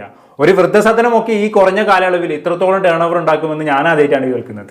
പിന്നെ തൊള്ളനെ കൊണ്ട് ആർക്കൊന്നും പറയാലോ അല്ലെ? എന്തായാലും അൻവിന് പറയാനുള്ളത് ബാക്കിയോട് കേട്ടോക്കാം. ഇൻകം സ്റ്റേറ്റ്മെന്റ് ഞാൻ എന്തുകൊണ്ട് ഇങ്ങനെ കാണിക്കുന്നത് വെച്ചിട്ടുണ്ടെങ്കിൽ ഇത് പബ്ലിക്കിൽ കൊടുക്കാൻ പറ്റുന്ന റെക്കോർഡാണ്. പക്ഷേ നിങ്ങൾക്ക് വിശ്വസ്തയുള്ള, എനിക്ക് വിശ്വസ്തയുള്ള ആൾക്കാരെ, അതായത് ഇവിടുത്തെ ഇൻഫ്ലുവൻസേഴ്സിനെ ടാഗ് ചെയ്യുകയാണെങ്കിൽ അവർക്ക് ഇത് വന്ന് വെരിഫൈ നിങ്ങളോട് പറയാവുന്നതേ ഉള്ളൂ. ഇനിയിപ്പോ അതിനായിട്ട് നമ്മൾ UK ഫ്ലൈറ്റ് കയറി വരണം നിങ്ങളുടെ കമ്പനിന്റെ ടേൺ ഓവർ വെരിഫൈ ചെയ്യാൻ. അല്ല, എന്റെ അഭിപ്രായത്തിൽ UK ഏതെങ്കിലും മലയാള ഇൻഫ്ലുവൻസർ ഉണ്ടെങ്കിൽ അതൊന്ന് പോയി ചെക്ക് ചെയ്യണമെന്നാണ് എന്റെ അഭിപ്രായം. ഇവൻ തള്ളി മറിക്കണമെന്നാണ് ഇവന്റെ സംസാരം കേട്ട് എനിക്ക് തോന്നുന്നത്. ഒരു വൃദ്ധസദനെ ഒരു കൊല്ലം കൊണ്ട് ഉണ്ടാക്കിയത് 8 കോടി റുപ്യ. തള്ളാണെന്ന് ആർക്കറിയാം. എന്തായാലും ഇവന് പറയാനുള്ള ബാക്കി കണ്ടു നോക്കാം. ചേട്ടൻ പറഞ്ഞവരുടെ 2ാമത്തെ അക്കൗണ്ട് സോപ്പും പത ഉണ്ടാക്കുന്ന കമ്പനി ഓട്ടോസ്പ എക്സ്പ്രസ്, അതിന്റെ അക്കൗണ്ട്സ് ഇപ്പൊ കാണിച്ചു തരാം. ചേട്ടൻ ചോദിച്ചായിരുന്നല്ലോ ആ കമ്പനിയിൽ എന്തുകൊണ്ടാണ് 0 എംപ്ലോയീസ് എന്നുള്ളത്. ആ കമ്പനി അധികം എമൗണ്ട് ഒന്നും ഉണ്ടാക്കിയിട്ടില്ല. അതായത് 109,320 ആണ് കഴിഞ്ഞ കൊല്ലം അത് ഉണ്ടാക്കിയത്. അത് ഞാൻ ഫയൽ ചെയ്തിട്ടുണ്ട്. അത്രയും പൈസ ഉണ്ടാക്കാൻ ഒറ്റയ്ക്ക് മതി. ഈ 2 കമ്പനിയെ പറ്റി നിങ്ങൾ പരാമർശിച്ച, പക്ഷെ ഇതൊന്നും കൂടെ അതൊരു പേഴ്സണൽ ഇൻകം കൂടി എനിക്കുണ്ട്. അതായത് കണ്ടോ ഈ സംഭവം, അതിൽ കഴിഞ്ഞ കൊല്ലം ഞാൻ ഉണ്ടാക്കിയതിൽ ഞാൻ പേ ചെയ്ത ടാക്സ് എമൗണ്ട് ആയത് ഇതെന്റെ ടാക്സ് ഫയൽ റിട്ടേൺ ഏകദേശം ഇന്ത്യൻ റുപ്പി 16 ലക്ഷം വരും. ഞാൻ എന്റെ പേഴ്സണൽ ടാക്സ് മാത്രം അടച്ചത്. ഇതൊക്കെ ഇതേപോലെ വന്നിരുന്ന് പ്രൂവ് ചെയ്യാൻ എനിക്ക് ഭയങ്കര വിഷമമുണ്ട്. വിഷമിക്കാൻ മാത്രം നീ അതിനൊന്നും പ്രൂവ് ചെയ്തിട്ടില്ലല്ലോ മച്ചാനെ. നീ ചുമ്മാ ക്യാമറ ഓൺ ആക്കിയിട്ട് ഓരോന്ന് തള്ളി മറിക്കല്ലേ. ഇങ്ങനെ തള്ളി മറിക്കാൻ എല്ലാവർക്കും പറ്റും, എനിക്കും പറ്റും. ഞാനൊരു ചായക്കട തുടങ്ങി, അതിൽ നിന്നൊരു വർഷം 1 കോടി റുപ്യ ടേൺ ഓവർ ഉണ്ടാക്കി. ഒരു മുറുക്കാൻ കട തുടങ്ങി, അതിൽ നിന്നും ഒരു വർഷം 2 കോടി റുപ്യ ടേൺ ഓവർ ഉണ്ടാക്കി. ഒരു തട്ടുകട തുടങ്ങി, അതിൽ നിന്നും വർഷം 3 കോടി റുപ്യ ടേൺ ഓവർ ഉണ്ടാക്കി എന്നൊക്കെ എനിക്കും തള്ളി മറിക്കാൻ പറ്റും. നീ ഗവൺമെന്റ് പ്രൂഫ് ഒന്നും വെച്ചിട്ടല്ലല്ലോ സംസാരിക്കുന്നത്. നീ എന്നെ നിന്റെ ടാബിൽ ഉണ്ടാക്കിയ 4 എക്സൽ ഷീറ്റ് ഫയലും വെച്ചിട്ടല്ലേ നീ സംസാരിക്കുന്നത്. ഇങ്ങനെ എക്സൽ ഷീറ്റ് ഫയൽ ഉണ്ടാക്കാൻ എല്ലാവർക്കും പറ്റും. അതുകൊണ്ട് ഇതൊക്കെ എനിക്ക് ഇവിടെ വന്നിരുന്ന് പ്രൂവ് ചെയ്യാൻ ഭയങ്കര വിഷമുണ്ടെന്നൊന്നും തള്ളി മറിക്കല്ല മോനെ. നീ കാര്യമായിട്ടൊന്നും പ്രൂവ് ചെയ്തിട്ടില്ല. നീ കുറെ തള്ളി മറിച്ച് വേണമെങ്കിൽ അങ്ങനെ പറയാം. എന്തായാലും അൻവിന്റെ മറുപടി എന്തോ അത്ര കൺവിൻസിങ് അല്ലാത്ത പോലെ. ബാക്കി കണ്ടോക്കാം. കാരണം ഇങ്ങനത്തെ പീഡ ഫയൽസ് പറയുന്നത് നമുക്ക് തെളിയിക്കാതിരിക്കാൻ പറ്റാത്തൊരു സാഹചര്യമായി. അവന് ഇഷ്ടമില്ലാത്ത കുറച്ച് പേരും കാണാം. ഒരു സ്റ്റോറി അങ്ങോട്ട് പൂഷ അൻവിൻ എക്സ്പോസ്റ്റ് ഒരു ലോഡ് പ്രൂഫ് വരും. ഹലോ ചേട്ടാ, ബിഗ് ഫാനസർ കൊട മോനെ. കുറച്ച് കൊട പറഞ്ഞു തരട്ടെ ചേട്ടൻ. ഒരു വീഡിയോ പറയൂ. അതിനല്ലേ മുത്തേ ഞാൻ പറയൂ. പക്ഷെ ഞാനൊരു അനോണിമസ് കോളർ തന്നെ ആയിരിക്കണം. എന്നാ പിടിച്ചോ ചേട്ടാ. ഈ അൻവിൻ വന്ന് ഡിപ്പെൻഡ് യൂസിലാണ്. ഉള്ളതാണവനെ ആരെയും ഡിപ്പെൻഡ് ചെയ്യാതെ ഇവിടെ വരെ ഒന്നും എത്താൻ പറ്റില്ല ചേട്ടാ. ഓക്കെ മോനെ, അത് പൂഷാണ്. ഞാൻ ഈ ഒരു പരിപാടിക്ക് വേണ്ടി 2-3 പേർക്ക് ഇത് ഡിഫേമേഷൻ സ്യൂട്ട് കൊടുത്തിട്ടുണ്ട്. അത് കഴിഞ്ഞിട്ട് ഞാൻ തെളിയിച്ചു തരാം ആ പെങ്കൊച്ചാരാന്നുള്ളത്. അവിടെ എന്തായാലും ഞാൻ റിവീൽ ചെയ്ത് കാണിച്ചു തരും. പക്ഷേ വേറെ കാര്യം കൂടി ഉണ്ട്. ചേട്ടൻ എന്റെ ചേച്ചിയുടെ ഫോട്ടോസും കൂടി ഇട്ടൊന്ന് കളിച്ചായിരുന്നു. അതിന് ഞാൻ തരുന്നുണ്ട്. ഓക്കെ, അപ്പൊ വന്നത് ഡിപ്പെൻഡന്റ് വിസയിലാണെന്നുള്ളത് സമ്മതിക്കുന്നുണ്ട് അല്ലേ? ഓ സന്തോഷം. പിന്നെ ഒരു ഗേൾ ഫ്രണ്ട് ഉണ്ട് എന്ന കാര്യവും സമ്മതിക്കുന്നുണ്ട്. അതന്നെ വലിയ കാര്യം. എന്താണ് സംഭവം എന്ന് മനസ്സിലായല്ലോ. അതായത് ഈ പറയുന്ന ഡോക്ടർ ഡ്രേക്ക് അൻവിനെതിരെ ഫസ്റ്റ് പാർട്ടിൽ ഒരു കാര്യം പറഞ്ഞിട്ടുണ്ടായിരുന്നു. അൻവിൻ ഡിപ്പെൻഡന്റ് വിസയിലാണ് UK എത്തിയതെന്നും അൻവിന് ഒരു ഗേൾ ഫ്രണ്ട് ഉണ്ട് എന്നും അവളുടെ ഫോട്ടോ ബ്ലർ ചെയ്തിട്ട് ഡോക്ടർ ഡ്രേക്ക് തന്റെ വീഡിയോയിൽ കാണിക്കുകയും ചെയ്തിട്ടുണ്ടായിരുന്നു. അപ്പൊ അതിനെല്ലാമുള്ള മറുപടി ആയിട്ടാണ് അൻവിൻ ഇപ്പൊ ട്രോൾ ഉൾപ്പെടുത്തിക്കൊണ്ട് നൽകിയിരിക്കുന്നത്. എന്തായാലും ഇത് വേണ്ടായിരുന്നു അൻവിൻ ചേട്ടാ. ചിഗ്മയാണെന്നും പറഞ്ഞിട്ട് എന്തോരം ആൾക്കാരാണ് അൻവിനെ റോൾ മോഡലായി നടന്നുകൊണ്ടിരുന്നത്. അവരൊക്കെ പറ്റിക്കുന്ന പരിപാടിയായി പോയി. എന്തായാലും ഇത് വേണ്ടായിരുന്നു അൻവിൻ ചേട്ടാ. ബാക്കി കണ്ടോക്കാം. അവന്റെ തലയിൽ എന്തെങ്കിലും പെണ്ണേഴ്സ് വെച്ചാലോ? അല്ലെങ്കിൽ നമ്മൾ ചാറ്റ് നോക്കി നല്ല പരിചയമുള്ളതല്ലേ. ഈശ്വര കൊളാശി വിളിക്കുന്നു. എന്തെങ്കിലും നല്ല കൊള കാണിക്കണേ. അറോനെ അൻവിന്റെ 21 വണ്ടി തള്ളാണ്. പുള്ളിക്കാകെ 2 വണ്ടിയേ ഉള്ളൂ. എന്നാ ചേട്ടൻ ഇനി കേൾക്കാൻ പോകുന്നിട്ട് ഞെട്ടും. അവന്റെ വണ്ടിക്ക് അവൻ എമ്മോട്ട് അടിച്ചിട്ടില്ല. മോനെ നീ വീണ്ടും ഞെട്ടിപ്പിച്ചോണ്ടിരിക്കുക. സത്യത്തിൽ നീ ആരാ? ചേട്ടനെ പോലെ തന്നെ ഒരാളെ വന്നത് എനിക്കും ഇഷ്ടമല്ല. ചങ്ക് പൊളിയാണ്. 2ാമത്തെ എക്സ്ക്യൂസ് നമുക്ക് വീഡിയോ പഠിച്ചാൽ നമ്മുടെ പിള്ളേരൊന്ന് പൊങ്കാലിട്ടെ. പിന്നല്ല വണ്ടി 21 വണ്ടികൾ അതെന്റെ വീടിന് മുന്നിൽ കൊണ്ട് പാർക്ക് ചെയ്യാൻ പറ്റുന്ന സാധനമുള്ളൂ. ഇപ്പൊ ഇവിടെ നോക്കിക്കഴിഞ്ഞാൽ 5 വണ്ടി കിടപ്പുണ്ടാവും. പക്ഷേ ഈ കാണുന്ന എന്റെ 10ാം ക്ലാസ്സിന്റെ സർട്ടിഫിക്കറ്റ് അല്ല, ഇത് എന്റെ വണ്ടികളുടെ ബുക്കും പേപ്പറുമാണ്. അത് UK എല്ലാവർക്കും മനസ്സിലാവുന്ന ഒരു സാധനമാണ്. ഇതൊക്കെ നമ്മൾ വിറ്റതും വിൽക്കാനുള്ളതും വണ്ടികളാണ്. ഇതൊക്കെ ഞാൻ ഇതുവരെ വിറ്റിട്ടുള്ള എല്ലാ വണ്ടികളുടെ കണക്ക് മാത്രമുണ്ട്. എല്ലാം കൂടെ കൂട്ടി ഒരുപാട് വരും. അത് ശരി. അപ്പൊ നീ വിൽക്കാൻ വെച്ച വണ്ടികളായിരുന്നു നിന്റെ പോർച്ച് കൊണ്ടേ നിർത്തിയത്. പക്ഷെ നീ അങ്ങനെ എല്ലായിരുന്നല്ലോ വീഡിയോകളിലൊക്കെ പറഞ്ഞുകൊണ്ടിരുന്നത് ഇത് എന്റെ സ്വന്തം വണ്ടികളാണെന്നൊക്കെ ആയിരുന്നല്ലോ. എന്തോ ആയിക്കോട്ടെ. ഇവൻ പക്ഷെ 4 പേപ്പർ ഇങ്ങനെ പൊക്കി പിടിക്കുന്നുണ്ട് അല്ലേ, ഇത് ഞാൻ വിൽക്കാൻ പോകുന്ന വണ്ടികളുടെയും വിറ്റ വണ്ടികളുടെ ഒക്കെ കണക്കാണെന്ന് പറഞ്ഞുകൊണ്ട്. പക്ഷെ ആ പേപ്പറിന്റെ പിന്നാമ്പുറമാണ് അവൻ കാണിക്കുന്നത്, ആ പേപ്പറിന്റെ മുമ്പാകം കാണിക്കുന്നില്ല. ഇതെല്ലാവർക്കും പറ്റും. ഇപ്പൊ എന്റെ ഇവിടെ കുറെ സ്ക്രിപ്റ്റ് ചെയ്ത പേപ്പേഴ്സ് ഇരിക്കുന്നുണ്ട്. ഞാൻ അതിന്റെ എല്ലാം മറുപുറം പൊക്കി പിടിച്ചിട്ട് ഞാൻ ഇതെല്ലാം ബിസിനസ് നടത്തിയ രേഖകളാണെന്ന് പറഞ്ഞു കഴിഞ്ഞാണെങ്കിൽ നിങ്ങൾ വിശ്വസിക്കുമോ? ഞാൻ അതിന്റെ മുൻഭാഗം പ്രൂഫ് സഹിതം കാണിച്ചോണ്ടാ എന്നാൽ ഞങ്ങളെ വിശ്വസിക്കാം. 4 പേപ്പറും പൊക്കി പിടിച്ചോണ്ടോ വന്നേക്കുവാണ്. ഇതൊക്കെ ഞാൻ വിൽക്കാൻ പോകുന്ന വണ്ടികളുടെ പേപ്പേഴ്സ് ആണ് പോലും. എന്തോ ഒട്ടും കൺവിൻസിംഗ് അല്ലാത്ത രീതിയിലാണ് പുള്ളിക്കാരന്റെ സംസാരം. ഇത് എന്തിനുള്ള മറുപടി ആണെന്നുള്ളത് എല്ലാവർക്കും മനസ്സിലായല്ലോ. അതായത് ഈ അൻവിനെ എക്സ്പോസ് ചെയ്യുന്ന വീഡിയോയുടെ ആദ്യ പാർട്ടിൽ ഡോക്ടർ ഡ്രേക്ക് ഒരു കാര്യം പറഞ്ഞിട്ടുണ്ടായിരുന്നു. അതായത് ഈ അൻവിൻ വീഡിയോകളിലെല്ലാം എന്റെ വണ്ടികളാണെന്ന് പറഞ്ഞ് കുറെ കാറുകൾ പരിചയപ്പെടുത്തുന്നുണ്ടല്ലോ. അതൊന്നും അക്ഷരാർത്ഥത്തിൽ ഇയാളെ കാറുകളല്ല, ഏതോ സായിപ്പിന്റെ കാറുകളാണ്. അതെല്ലാം പുള്ളിക്കാരന്റെ കാർപോർച്ചിൽ കൊണ്ടുവന്ന് നിർത്തിയതാണ്. പിന്നെ ആകെ അൻവിന് കയ്യിലുള്ളത് 2 കാറാണ്. അതിലൊന്നാണെങ്കിൽ പണം അടയ്ക്കാൻ കഴിയാതെ വർക്ക്ഷോപ്പിൽ കിടക്കാണ്. ഇങ്ങനെയൊക്കെയുള്ള രീതിയിൽ ഡോക്ടർ ഡ്രേക്ക് പറഞ്ഞിട്ടുണ്ടായിരുന്നു. അതിനുള്ള മറുപടിയാണ് ഇപ്പൊ അൻവിൻ തന്നത്. പക്ഷെ ആ മറുപടി ഒട്ടും കൺവിൻസിംഗ് അല്ലാത്ത പോലെയാണ് എനിക്ക് തോന്നിയത്. ബാക്കി നോക്കാം. ആ ഇൻകം വെരിഫൈ ചെയ്യാൻ വരുന്ന ചേട്ടന്റെ പുള്ളിക്ക് ഇത് കാണിച്ചു തരാം. പുള്ളി തന്നെ ഇതും പറഞ്ഞോ. പിന്നെ ചേട്ടൻ പറഞ്ഞ മറ്റേ MOT ഇല്ലാത്ത വണ്ടിയുടെ കേസ് ചേട്ടൻ ടീമോട് ഫയൽ ചെയ്തിട്ടുണ്ടായിരുന്നല്ലോ. ആ വണ്ടി ഗ്യാരേജിൽ കിടക്കും എന്റെ കൂട്ടുകാരുടെ. അത് പൈസ കൊടുക്കാഞ്ഞിട്ട് കിടക്കുകയല്ല, അത് അതിന് പാർട്സ് കിട്ടാത്തതുകൊണ്ട് കിടക്കുക. അതിന്റെ പ്രശ്നങ്ങൾ അവരെന്നെ പറഞ്ഞിരിക്കുന്നത്. ശരി, ആ വണ്ടി പാർട്സ് കിട്ടാത്തതുകൊണ്ട് വർക്ക്ഷോപ്പിൽ കിടക്കാല്ലേ, അങ്ങനെ തന്നെ ആയാ മതി. ബാക്കി ഉണ്ടോക്കെ എന്തായാലും. എന്നാലും എന്റെ കൊടേശ നിനക്ക് ബ്ലൂം ബ്ലാക്ക് തമ്മിൽ തിരിച്ചറിയല്ലേ? അവന് 2 BMW ഉണ്ട്.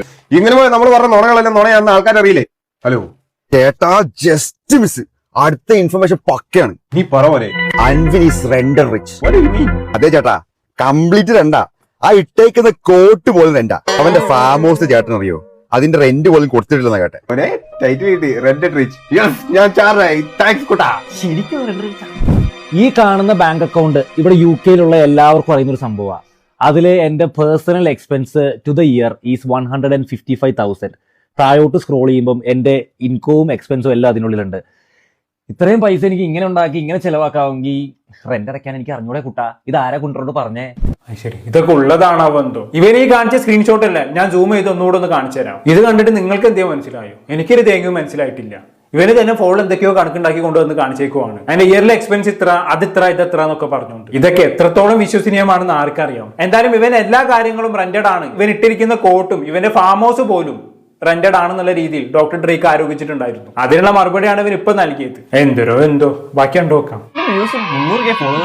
ഒരുത്തിന്റെ മനസ്സമാധാനം കളഞ്ഞപ്പോ സന്തോഷം. എടാ, ഇതൊക്കെ എന്റെ ഒരു ഫണ്ടല്ല. ആശ കാണിച്ച വഴി ഞാൻ നടക്കുന്നത്. ആശ ഫീൽഡ് ഔട്ട് ആക്കിയത് ശിഷ്യനായി ഞാൻ അടിച്ചു കയറുന്നില്ലേ? എന്നാൽ അൻവി എന്തായിരിക്കും പ്രതികരിക്കാത്തെ? ഞാൻ വല്ല പണിയും തരൂ? അവനൊന്നും ചെയ്യില്ല. ചെയ്താലും എന്റെ ഒരു സാധനമുണ്ട്. അളിയാ, ഈ കമന്റ് നോക്കി പോടാ പൂച്ചയ്ക്കും പട്ടിക്കും ഉണ്ടായവരെന്ന്. നോക്കൂ ഗൈസ്, അൻവിന്റെ ടീം ബാഡ് ബാറ്റ്സ് യൂസ് ചെയ്തോണ്ടിരിക്കുക. എന്തൊക്കെ വന്നാലും നിങ്ങളുടെ ബ്രേക്ക് ഇതല്ല ഫേസ് ചെയ്യും. സ്നേഹം പരക്കട്ടെ. എങ്ങനെയുണ്ട്? പൊളിച്ചു മോനെ, വൻ ആക്ടിങ്. ആൾക്കാർക്ക് ഇനി ഒരു സഹതാപം വരും. പിന്നല്ല, ഇനി അളിന്റെ തേങ്ങ വേണ്ടപ്പോ അൻവിന്റെ മേത്ത് നോക്കൂ. Hello, Thekkampattu exclusive. I am waiting മോനെ. 3 സ്കാംസ്, 3 ബ്ലഡി സോപ്പി സ്കാംസ്. ഉള്ളതാണേലും ഇല്ലേലും I am charged. Give me more. ഓട്ടോസ്പ 20 ലക്ഷം രൂപ കൊടുത്ത് നോക്കി സ്കാം ചെയ്യുന്നു ചേട്ടാ. ഓ, സ്കാമർ തെണ്ടി. തെളിവൊന്നുമില്ല കേട്ടോ. പിന്നെ ഓട്ടോസ്പാടെ 20 ലക്ഷം രൂപയുടെ സ്കാം. അതായത് ആ വണ്ടി ഞാൻ കൊടുക്കുന്നത് ഇവിടെ UK 18,000 19,000 പൗണ്ട് തന്നെയാണ്. അതിൽ തെറ്റൊന്നുമില്ല. 10-17 പേര് എൻ്റെ കൂടെ ഫ്രാഞ്ചൈസി എടുത്ത് നിൽക്കുന്നുണ്ട്. ഇവർ മുന്നോട്ട് വന്ന് പറയട്ടെ ഞാൻ എത്ര പേരുടെ ഇതുവരെ ഫുൾ എമൗണ്ട് വാങ്ങിച്ചിട്ടുണ്ടെന്നും എത്ര പേരുടെ ഇതിന് ഇക്വിറ്റി ചാർജ് ചെയ്യുന്നുണ്ടെന്നുള്ളത്. എല്ലാവരെയും സഹായിച്ചതിൻ്റെ ഇവിടെ നിന്നിട്ടുള്ളൂ. ഇനി അങ്ങനെ തന്നെ നിൽക്കത്തുള്ളൂ. ഇതല്ലെങ്കിൽ ഇവർ കമന്റ് സെക്ഷനിൽ വന്ന് പറയട്ടെ ഓട്ടോസ്പാട് ആൾക്കാർക്ക് ചാൻസ് ഉണ്ടല്ലോ, സ്കാമാന്ന് പറയുന്ന കുണ്ണുകൾ പറഞ്ഞൊന്നും ഞാൻ കേൾക്കാൻ പോകണില്ല. ഓക്കെ, അപ്പൊ ഇവന്റെ ഓട്ടോസ്പാ എക്സ്പ്രസ് വെച്ച് ഇവൻ ഒരുപാട് ആളുകൾക്ക് ഫ്രാഞ്ചൈസി സെല്ല് ചെയ്തിട്ടുണ്ട് എന്ന് ഇവൻ പറയുന്നുണ്ട് അല്ലേ? അത് മതി. ഇത് വല്ലാത്തൊരു തരം ബിസിനസ് ആയി പോയി കേട്ടോ. എന്തായാലും 10-20ഓളം ആളുകൾ ഇവന്റെ കയ്യിൽ നിന്ന് ഫ്രാഞ്ചൈസി വാങ്ങിച്ചിട്ടുണ്ട് എന്നുള്ളതാണ് ഇവൻ പറഞ്ഞു വെക്കുന്നത് അല്ലേ? അങ്ങനെ 10-20 ആൾക്കാർ വാങ്ങിയാൽ തന്നെ ഒരാളുടെ കയ്യിൽ നിന്ന് 20 ലക്ഷം രൂപ വാങ്ങിച്ചു കഴിഞ്ഞാണെങ്കിൽ എത്ര റുപ്യായി? 2-4 കോടി റുപ്യായി അല്ലേ? എന്തായാലും ഒരു സ്റ്റാഫും ഓരും ഇല്ലാത്തൊരു കമ്പനിയും ഉണ്ടാക്കി അതിന്റെ ഫ്രാഞ്ചൈസിയും സെല്ല് ചെയ്ത് ഇവൻ കോടികൾ സമ്പാദിച്ചിട്ടുണ്ടെങ്കിൽ അത് സ്കാം അല്ലേ? ഇവന്റെ മിടുക്കാണെന്ന് ഞാൻ പറയും. എന്തായാലും ബാക്കി നോക്കാം. ക്യാമറ വീഡിയോ ഇടാൻ എന്റെ കൈ തരിക്കുന്നു. Give away scam. ആ blue Mini Cooper give away winner പാർട്ണറാണ്. ഏട്ടാ അതും പറഞ്ഞ് പൊലിപ്പിച്ചെങ്കിൽ തട്ടിവിട്ടത്. ആ മിനി കൂപ്പറിന്റെ വീഡിയോ സ്കാം ആണെന്ന് പറയാൻ ഒരു അല്പം ഉളുപ്പ്. അതായത് ഒരു യൂട്യൂബ് വീഡിയോ അത് അതിൽ അത്രയും ആൾക്കാർ അവിടെ ഉണ്ടായിരുന്നു. അവർ കൈ വെച്ചെടുത്ത് വണ്ടി തന്നെയാണ്. അതിൽ ഒരാള് ഓട്ടോസ്പാഡ് മെമ്പർ ആണെന്നുള്ളതാണോ പ്രശ്നം? അങ്ങനെയാണെങ്കിൽ എന്റെ രണ്ടാമത്തെ യൂട്യൂബ് വീഡിയോയിൽ എന്റെ മാനേജർ മത്സരിക്കുന്നുണ്ട്, അതൊരു മാറ്റർ ആണോ? മാറ്റർ തന്നെയാണ്. നിങ്ങളൊരു ഗിവ് അവേ നടത്തുന്നു, അതിന് വിന്നറോ നിങ്ങളുടെ തന്നെ പാർട്ണറും, അത് പിന്നെ മാറ്റർ ആവല്ലോ. എന്തായാലും ഇവന്റെ രണ്ടാമത്തെ ഗിവ് അവേയിൽ ഇവനെന്തോ മാനേജർ മത്സരിക്കുന്നുണ്ടെന്നുള്ളതാണ് അവൻ പറയുന്നത്. അപ്പൊ അവന്റെ മിക്കവാറും രണ്ടാമത്തെ ഗിവ് അവേ വിന്നറും ഈ മാനേജർ തന്നെ ആയിരിക്കും. അപ്പൊ നിന്റെ ഗിവ് അവേയും തട്ടിപ്പായിരുന്നു എന്നുള്ളത് നീ സമ്മതിക്കാതെ സമ്മതിച്ചല്ലോ, നല്ല കാര്യം മോനെ. എന്തായാലും ബാക്കി പറഞ്ഞാട്ടെ. അവനോട് എന്തെങ്കിലും പ്രശ്നമുണ്ടോ? ഞങ്ങൾ റീച്ചിന് വേണ്ടി ചെയ്യുന്ന പറയാം, നീ എന്തിനാ ചെയ്യുന്നേ? ബ്രോ അങ്ങനെ പ്രത്യേകിച്ച് സ്കാം ഒന്നുമില്ല. അവൻ എന്തൊക്കെയോ ബിസിനസ് ചെയ്യുന്നു. പക്ഷെ അവൻ 400 രൂപയ്ക്ക് പിള്ളേരെ കോഴ്സ് എടുപ്പിക്കുന്നുണ്ട്. സ്കാം അല്ലേ ബ്രോ? അത് മിനിമം 5000 രൂപ വാങ്ങേണ്ട സാധനം അവൻ 400 രൂപയ്ക്ക് കൊടുത്ത് ഞങ്ങളെ നനയ്ക്കാൻ നോക്കുന്നത്. സ്കാമർ, ഞാൻ വീഡിയോ ഇട്ടിട്ട് വിളിക്കാം ബ്രോ. നമ്മള് ആൾക്കാരെ ട്രേഡിംഗ് പഠിപ്പിക്കാൻ വേണ്ടി കൊണ്ടിരുത്തിയേക്കുന്നത് നമ്മൾ 400 രൂപയ്ക്ക് തുടങ്ങിയ പരിപാടിയാണ്. അതായത് ഒരു മാസം 400 ഇന്ത്യൻ റുപ്പിയ, പൗണ്ട് അല്ല. വ്യത്യാസം ഉണ്ടായിരുന്നു. ചേട്ടൻ പൗണ്ടൊക്കെ എടുത്ത് കുറഞ്ഞായിരുന്നു. That was Indian rupee. പിന്നെ അത് 400 രൂപയ്ക്ക് കൊടുക്കണോ, 5000 രൂപയ്ക്ക് കൊടുക്കണോ, 50,000 രൂപയ്ക്ക് കൊടുക്കണോ എന്നൊക്കെ ഉള്ളത് എന്റെ ഇഷ്ടമല്ല ചേട്ടാ. ചേട്ടൻ എന്തിനാണ് നോക്കുന്നത്? എനിക്ക് കാശ് ഉണ്ടാക്കാൻ പറ്റും, ചേട്ടൻ ദൂരം കുണയ്ക്കും. That's only difference. ഇനി അങ്ങനെയൊക്കെ പൈസ ഉണ്ടാക്കുന്ന ആൾക്കാർ കോഴ്സ് വിൽക്കരുതെന്നാണ് ചേട്ടൻ പറയുന്നെങ്കിൽ അംബാനി സ്കൂൾ നിർത്തണം എന്നാണ് എന്റെ. ഓക്കെ, ഈ പറഞ്ഞ കാര്യത്തിൽ നമ്മൾ അൻവിന്റെ കൂടെയാണ്. ഒരു കോഴ്സ് എത്ര രൂപയ്ക്ക് വിൽക്കണം എന്നുള്ളത് ഓരോരുത്തരുടെ ഇഷ്ടമാണ്. പുള്ളിക്കാരന് 400 രൂപ കൊടുത്തിട്ടുണ്ടെങ്കിൽ അത് പുള്ളിക്കാരന്റെ ഇഷ്ടമാണ്. അതിൽ നമുക്ക് പ്രത്യേകിച്ച് തെറ്റൊന്നും പറയാനില്ല. ബാക്കി കണ്ടോക്കാം. ഇല്ലാത്ത അവരാതെ പറയുമ്പോൾ മനസ്സിൽ സന്തോഷം ഉണ്ടാവില്ല. അവന് സത്യമായിട്ട് വരുന്നത് നമുക്ക് ആഘോഷിക്കണം. വന്നാലും ഒരു സോറി പറഞ്ഞു നോക്കാം, ഇല്ലെങ്കിൽ അവന്റെ ഫ്രണ്ട്സിനെ നമുക്ക് ഭീഷണിപ്പെടുത്താം. UK പഠിച്ചിട്ട് അവനെ പറ്റി എന്തെങ്കിലും കിട്ടിയോ? ഒന്നും ഇല്ലല്ലേ, കോണേഷ് ഉള്ള സെക്കൻഡ് പാർട്ടായി. ഇനി തേർഡ് പാർട്ട് എന്ന് ചെയ്യുന്ന എപ്പാർത്ത് ചുമ്മാ തന്നെ തട്ടിവിടലിയാ. അവൻ വല്ല ക്രിപ്റ്റോ സ്കാമറാന്ന് പറഞ്ഞു. അത് കൊള്ളാം. ഇനി അവൻ ബിസിനസ് ചെയ്ത് കൂട്ടിക്കണം. ചേട്ടൻ പിന്നെ ക്രിപ്റ്റോ കറൻസി അതെന്റെ തലയിൽ കൊണ്ടിടണ്ട. എനിക്ക് ക്രിപ്റ്റോ പറ്റൊന്നും അറിയത്തില്ല. ചേട്ടൻ പറയുന്നത് എനിക്കറിയത്തില്ല. മറ്റേ 3 എന്റെ പാർട്ട്നേഴ്സ് ഉണ്ടല്ലോ, അവർ ക്രിപ്റ്റോ സ്കാം ചെയ്യാൻ പോകുന്ന പറയും. അവർക്കും അറിയത്തില്ല. ഓക്കെ, അപ്പൊ അങ്ങനെയൊക്കെയാണ് അൻവിൻ ചേട്ടന്റെ മറുപടി എന്ന് പറയുന്നത്. എന്തായാലും ഇവിടെ മൊത്തത്തിൽ കൂട്ടിക്കഴിച്ച് നോക്കുന്ന സമയത്ത് അൻവിന്റെ മറുപടി അത്രയ്ക്ക് അങ്ങോട്ട് കൺവിൻസിങ് അല്ലാത്ത പോലെ. ഇവിടെ രണ്ടുപേരുടെയും ഭാഗം കേട്ടതിൽ നിന്നും എനിക്ക് മനസ്സിലാക്കാൻ സാധിച്ചത് അൻവിന് കുറെയൊക്കെ ഫ്രോഡ് ആണെന്നുള്ളതാണ്. പ്രത്യേകിച്ച് ആ ഓട്ടോസ്പോ എക്സ്പ്രസിന്റെ കാര്യം പറഞ്ഞതും ഗിവ് അവേന്റെ കാര്യം പറഞ്ഞതും പിന്നെ ഒരു വൃദ്ധസദനത്തിൽ ഷെയർ കൂടി 2 കോടി രൂപ അതിൽ നിന്ന് ലാഭം ഉണ്ടാക്കി എന്നൊക്കെ പറഞ്ഞതും ഒട്ടും കൺവിൻസിങ് അല്ലാത്ത പോലെ ആയിപ്പോയി. ആകെ ശരിയായി തോന്നിയത് ആ 400 രൂപയ്ക്ക് കോഴ്സ് ചെല്ലുന്ന കാര്യം മാത്രമാണ്. അത് ഒഴിച്ച് നിർത്തി കഴിഞ്ഞാണെങ്കിൽ ബാക്കി മൊത്തം ഫ്രോഡ് ആയിട്ടാണ് തോന്നിയിട്ടുള്ളത്. പിന്നെ അതിനിടയ്ക്ക് വിസ തട്ടിപ്പിനെ കുറിച്ചുള്ള ഒരു ആരോപണം കൂടി ഡോക്ടർ ഡ്രേക്ക് അൻവിനെതിരെ ഉന്നയിച്ചിട്ടുണ്ടായിരുന്നു. അതിന് ഇതേവരെ അൻവിൻ മറുപടി നൽകിയിട്ടില്ല. നൽകുമായിരിക്കും അല്ലേ? എനിവേ, ഇതാണ് ഡോക്ടർ ഡ്രേക്കും ഈ പറയുന്ന അൻവിനും തമ്മിലുള്ള പ്രശ്നങ്ങളുടെ ഒരു രത്ന ചുരുക്കം എന്ന് പറയുന്നത്. ഇനി ഈ പ്രശ്നത്തിലേക്ക് മറ്റൊരാളും കൂടി കടന്നു വരുന്നുണ്ട്. അതായത് മറ്റാരുമല്ല, സുനിൽ ഓജി. ഈ സുനിൽ ഓജി ആരാണ് എന്താണെന്നുള്ളത് പലർക്കും അറിയുമായിരിക്കും. കൊക്കോകോള കേരളത്തിലേക്ക് ആദ്യമായിട്ട് ഇൻട്രൊഡ്യൂസ് ചെയ്ത് ബിസിനസ് തുടങ്ങിയ ഒരാളാണ് ഈ പറയുന്ന സുനിൽ ഓജി എന്ന് പറയുന്നത്. പിന്നീട് അതിനുശേഷം ഒരുപാട് ബാറുകൾ തുടങ്ങുന്നു, അതെല്ലാം സക്സസ് ആയി മാറുന്നു, വലിയൊരു പണക്കാരനായിട്ട് സുനിൽ ഓജി മാറുന്നു. പിന്നെ അങ്ങോട്ടുള്ള സുനിൽ ഓജിയുടെ ജീവിതം എന്ന് പറയുന്നത് ഫുൾ അടിച്ചുപൊളി ജീവിതമാണ് മക്കളെ. സോഷ്യൽ മീഡിയയിൽ ഈ പറഞ്ഞ സുനിൽ ഓജി കിടന്ന ആർമാദിക്കായിരുന്നു. സ്വന്തമായി ഒരുപാട് ബാർ ഉണ്ടായതുകൊണ്ട് തന്നെ ഇയാൾ ഇടയ്ക്കിടെ ഓരോരോ പാർട്ടികൾ നടത്തുമായിരുന്നു. ആ പാർട്ടികളിൽ പെണ്ണുങ്ങളുടെ കൂടെയുള്ള വീഡിയോകളൊക്കെ ഇദ്ദേഹം സോഷ്യൽ മീഡിയയിൽ അപ്ലോഡ് ചെയ്യുമായിരുന്നു. അതിലൊരു വീഡിയോ നിങ്ങൾക്ക് ഞാൻ കാണിച്ചു തരാം.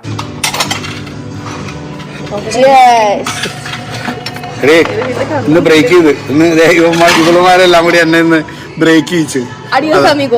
അത്രേ ഉള്ളൂ. ഓക്കെ, ശരി. കണ്ടല്ലോ, ഇതാണ് പുള്ളിക്കാരന്റെ ലൈഫ് എന്ന് പറയുന്നത്. ഇത്തരത്തിൽ ഒരുപാട് വീഡിയോസ് ഇങ്ങനെ സോഷ്യൽ മീഡിയയിൽ അപ്ലോഡ് ചെയ്തിട്ടുണ്ട്. ഇങ്ങനെ സോഷ്യൽ മീഡിയയിൽ വീഡിയോസ് എടുത്ത് നോക്കി കഴിഞ്ഞാണെങ്കിൽ കുറെ കള്ളു കുടിക്കുക, കുറെ പെണ്ണുങ്ങളുടെ കൂടെയുള്ള വീഡിയോസ് അപ്ലോഡ് ചെയ്യുക, ഇതൊക്കെ തന്നെയാണ്. ഇനി ഇവിടുത്തെ ഏറ്റവും വലിയ ട്വിസ്റ്റ് എന്താണെന്ന് വെച്ചാണെങ്കിൽ ഈ പറയുന്ന അൻവിന്റെ സുഹൃത്താണ് ഈ പറയുന്ന സുനിൽ ഓജി എന്ന് പറയുന്നത്. അൻവിൻ UK നിന്ന് നാട്ടിലേക്കൊക്കെ വരുന്ന സമയത്ത് ഇടയ്ക്കൊക്കെ സുനിൽ ഓജിയുടെ വീഡിയോകൾ പ്രത്യക്ഷപ്പെടാറുണ്ട്. അങ്ങനെ പ്രത്യക്ഷപ്പെട്ട ഒരു വീഡിയോ ഞാൻ കാണിച്ചു തരാം.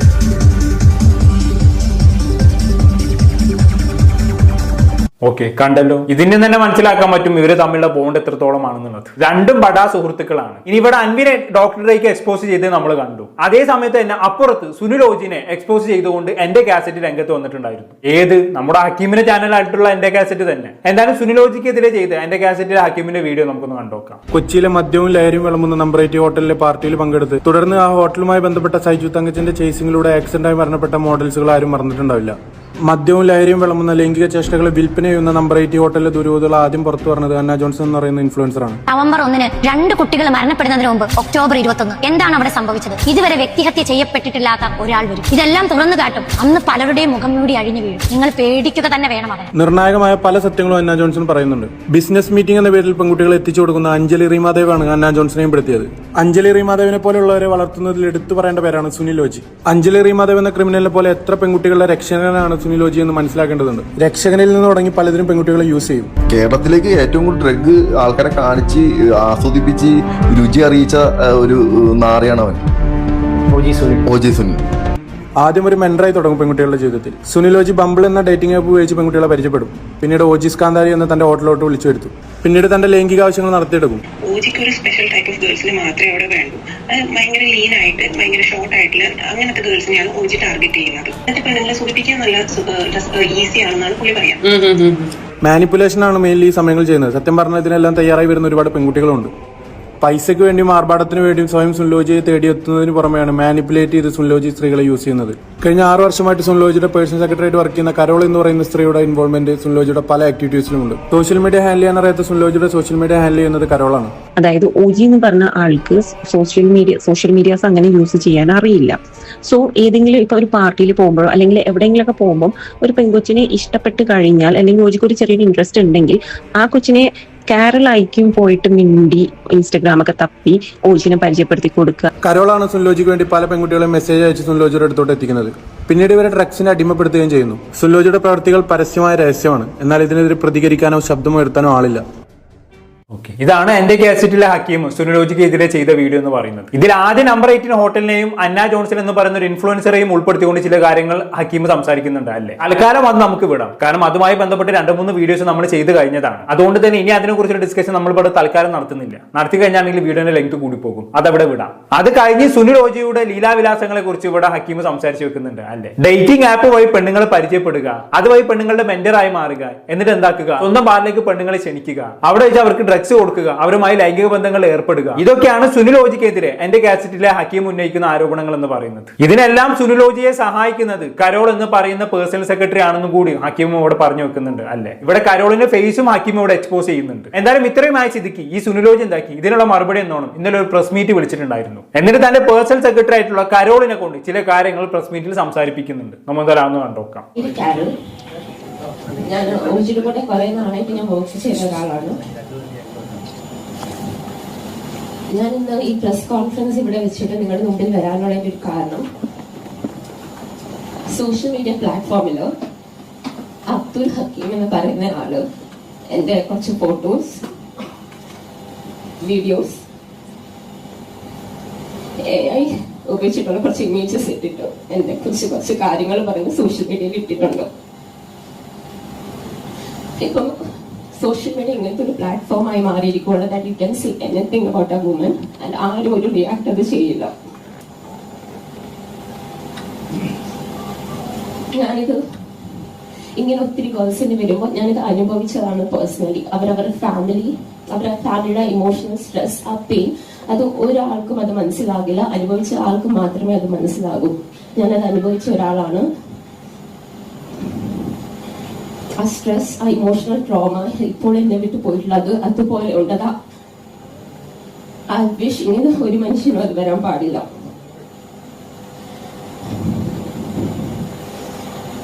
ഞാൻ ഈ കാര്യം സ്ട്രോങ് ആയിട്ട് തന്നെ നിന്ന് എന്റെ ഫാമിലിയുടെയും സ്ട്രോങ് സപ്പോർട്ട് കൂടെ തന്നെയാണ് ഞാൻ മുമ്പോട്ട് വെച്ചിരിക്കുന്നത്. നമ്മുടെ എഡ്യൂക്കേഷണറി സിസ്റ്റത്തെ കംപ്ലീറ്റ്ലി ട്രസ്റ്റ് ചെയ്യുന്ന ഒരാളാണ്. And I really appreciate the police. അവർ എന്റെ കാര്യം 24 hours ഉള്ളിൽ തന്നെ അവരെന്റെ നോൺ പേയബിൾ FIR രജിസ്റ്റർ ആക്കിയിട്ട് അവർ കേസ് എടുത്തിട്ടുണ്ട്. മറ്റൊരു കാര്യം അതിൽ ലാസ്റ്റിൽ പറയാനുള്ളൂ, പ്ലീസ് ഇങ്ങനെ ഒരിക്കലും ഒരു സോഷ്യൽ മീഡിയ പ്ലാറ്റ്ഫോമിലോ ആരെ കുറിച്ചും ഇങ്ങനെ ഇടാൻ പാടില്ല. എന്താണ് അവർ ഫാമിലിയും ഞങ്ങളും അനുഭവിക്കുന്ന ട്രോമ. പ്ലീസ് നിങ്ങൾ എല്ലാവരും മനസ്സിലാക്കണം. Thank you. ഓക്കെ, ഇത്രയൊക്കെയാണ് കരോളിന് പറയാനുള്ള കാര്യങ്ങൾ. എന്തായാലും ഈ ഒരു അവസരത്തിൽ ഈ ഒരു കാര്യത്തെ കുറിച്ച് നമ്മൾ പ്രത്യേകിച്ചൊന്നും പറയുന്നില്ല. എന്തായാലും ഇതിനുശേഷം സുനിലോജി മാധ്യമങ്ങളെ കണ്ട് ചില കാര്യങ്ങൾ ഇപ്പൊ സംസാരിക്കുന്നുണ്ട്. നമ്മൾ എന്തായാലും കൂടി കണ്ടുനോക്കാം. ഒരു ഗേളിനെ കുറിച്ച് ഒന്ന് ആലോചിച്ചിട്ട് അവരുടെ ഫ്യൂച്ചർ പോലെ പരിപാടിയല്ലേ. ഞങ്ങൾ അത് വളരെ സ്ട്രോങ് ആയിട്ട് എടുക്കുകയും എൻ്റെ എംപ്ലോയി അത് കംപ്ലൈന്റ് ചെയ്യും. സെൻട്രൽ സ്റ്റേഷനിൽ നിന്ന് നോൺ പെയിലബിൾ ഓഫൻസ് ആണിത്. സെൻട്രൽ സ്റ്റേഷനിൽ നിങ്ങൾക്ക് ചെക്ക് ചെയ്താൽ അറിയാം, ഹക്കീമിനെതിരെ non bailable. Okay, once again I repeat, non bailable offence. അത് നിങ്ങൾക്ക് സെൻട്രൽ സ്റ്റേഷനിൽ എപ്പോൾ ചെക്ക് ചെയ്താലോ കമ്മീഷൻ എടുത്ത് ചോദിച്ചാലോ അറിയാം. അത് FIR ഫയൽ ചെയ്ത് FIRന്റെ കോപ്പി എൻ്റെ കയ്യിലുള്ള. ഇതായിരുന്നു ഒരു ബോംബ്. അടുത്തത് മിസൈൽ ഞാൻ ഡൽഹിയിൽ നിന്ന് വിട്ടിട്ടുണ്ട് അടുത്ത ആൾക്കാർ. അത് ഞാൻ പതുക്കെ ആക്കാം, മിസൈലല്ലേ വരും. അതാ ഇത് പറ്റത്തില്ല. നോ. ബോംബ് ഹക്കീമിന് വേണ്ടി പൊട്ടിച്ചാണെന്ന് മനസ്സിലായി. ഈ മിസൈൽ ആർക്കായിരിക്കും? മിക്കവാറും ഡോക്ടർ ഡ്രേക്കിനായിരിക്കും. കാരണം ഹക്കീം സുനിലോജിക്കെതിരെ വീഡിയോ ചെയ്ത സമയത്ത് അതിനെ സപ്പോർട്ട് ചെയ്തുകൊണ്ട് ഡോക്ടർ ഡ്രേക്ക് രംഗത്ത് വന്നിട്ടുണ്ടായിരുന്നു. രണ്ടുപേരും പരസ്പരം അങ്ങോട്ടും ഇങ്ങോട്ടും സപ്പോർട്ട് ആണല്ലോ. അപ്പൊ ഹക്കീമിനിട്ട് പണി കൊടുക്കാൻ നോക്കുന്നതിന്റെ കൂട്ടത്തിൽ ഈ പറഞ്ഞ ഡോക്ടർ ഡ്രേക്കിനിട്ട് പണി കൊടുക്കാനും സുനിലോജി ശ്രമിച്ചിട്ടുണ്ടാകണം. അപ്പൊ ഇങ്ങനെയൊക്കെയാണ് കാര്യങ്ങളുടെ ഒരു ആകത്തുക എന്ന് പറയുന്നത്. ഇത്രയും കണ്ടതിൽ നിന്ന് ഞാൻ മനസ്സിലാക്കിയ ഒരു കാര്യം എന്താണെന്ന് വെച്ചാണെങ്കിൽ ഇത് അൻവിനും സുനിലോജിയും പ്ലാൻ ചെയ്ത് നടത്തിയ ഒരു എക്സിക്യൂഷൻ ആയിട്ടാണ് എനിക്ക് പേഴ്സണലി ഫീൽ ആയിട്ടുള്ളത്. കാരണം ഡോക്ടർ ഡ്രേക്ക് അൻവിനെ എക്സ്പോസ് ചെയ്ത് വീഡിയോ ചെയ്തിട്ട് ഒരു ആഴ്ചയോളമായി അല്ലേ. അതുവരെ മൗനം പാലിച്ച അൻവിൻ ഇന്നലെയാണ് ഈ പറയുന്ന ഡോക്ടർ ഡ്രേക്കിന് മറുപടിയുമായി വരുന്നത്. അതിനിടയിലാണ് സുനിലോജി എക്സ്പോസ് ചെയ്തുകൊണ്ട് ഹക്കീം വീഡിയോ ചെയ്യുന്നത്. പക്ഷെ ഇന്നലെ അൻവിന് ഈ പറഞ്ഞ ഡോക്ടർ ഡ്രേക്കിന് മറുപടി കൊടുത്ത് ഏതാനും മണിക്കൂറുകൾക്ക് മുമ്പേ ആണ് ഈ പറഞ്ഞ സുനിലോജി ഒരു പ്രസ് മീറ്റ് വിളിക്കുന്നത്. അപ്പൊ ചുരുക്കി പറഞ്ഞാണെങ്കിൽ രണ്ടുപേരും സെയിം ടൈമാണ് ഡോക്ടർ ഡ്രേക്കിനെതിരെയും ഹക്കീമിനെതിരെയും പ്രതികരിക്കുന്നത്. ഇതിൽ നമ്മൾ എന്ത് മനസ്സിലാക്കണം? രണ്ടുപേരും പ്ലാൻ ചെയ്ത് ഇറങ്ങിയതാണ് എന്നല്ല. എന്തായാലും രണ്ടുപേരും കൂടി ചേർന്ന് ഈ പറയുന്ന ഡോക്ടർ ഡ്രേക്കിനും ഹക്കീമിനും ഒക്കെ കുറെ മിസൈലും ബോംബും ഒക്കെ തൊടുത്ത് വിടുന്നുണ്ട്. ഇതൊക്കെ എത്തേണ്ടോടത്ത് എത്തിയാൽ മതി. ഇങ്ങനെയൊക്കെ ചെയ്യുന്ന സമയത്ത് ഈ പറയുന്ന ബോംബും മിസൈലും ഒക്കെ കയ്യിൽ നിന്ന് പൊട്ടാതെ സൂക്ഷിച്ചു. അത്രേ എനിക്ക് സുനിലോജിയോടും അൻവിനോടും പറയാനുള്ളൂ. എന്നാലും കൂടുതലൊന്നും ഞാൻ പറയുന്നില്ല. എന്താണ് കേട്ട് നിങ്ങൾക്ക് തോന്നുന്നത് താഴെ കമന്റ് ബോക്സിൽ രേഖപ്പെടുത്തുമല്ലോ. അടുത്തൊരു ടോപ്പിക്കുമായി കാണാം.